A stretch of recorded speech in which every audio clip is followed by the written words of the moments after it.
आपको बताएं, लाहौर में जगह जगह खड़ी रुकावटें हटा दी गई हैं। मामूलात जिंदगी बहाल होने लगे।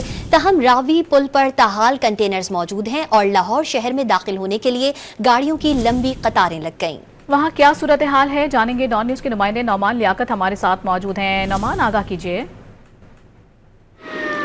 देखिए जी, पाकिस्तान तहरीके इंसाफ के एहतजाज के पेश नज़र लाहौर को कॉर्डन ऑफ किया गया था, मोटरवेज बंद कर दी गई थी, रिंग रोड को बंद किया गया था। ताहम गुज़िश्ता रोज जो एहतजाज खत्म करने की कॉल दी गई है, उसके बाद वज़ीर आला पंजाब ने यह हुक्म दिया है कि लाहौर के अंदर से तमाम जो रुकावटें हैं वो ख़त्म कर दी जाएं। इस वक्त सूरत हाल भी ये है कि रिंग रोड को ट्रैफिक के लिए खोल दिया गया है। इसके अलावा मोटरवे ट्रैफिक के लिए खुल चुकी है और शहर से भी तमाम रुकावटें हटा दी गई हैं।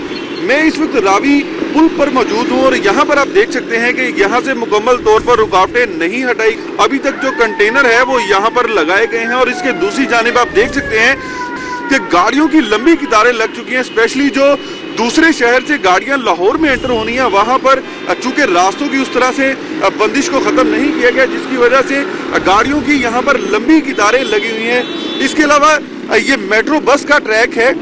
आप देख सकते हैं कि इस पॉइंट से अभी तक जो मेट्रो बस की सर्विस है वो भी बहाल नहीं हुई है। शहरियों को परेशानी का सामना करना पड़ रहा है। इस हवाले से उन्होंने यही कहा है कि हुकूमत जो है वो इस पर देखे, यहाँ से जो रुकावटें हैं वो हटाए, ताकि दूसरे शहरों से जो ट्रैफिक लाहौर की तरफ आ रही है इनके लिए आसानी पैदा हो सके। जी।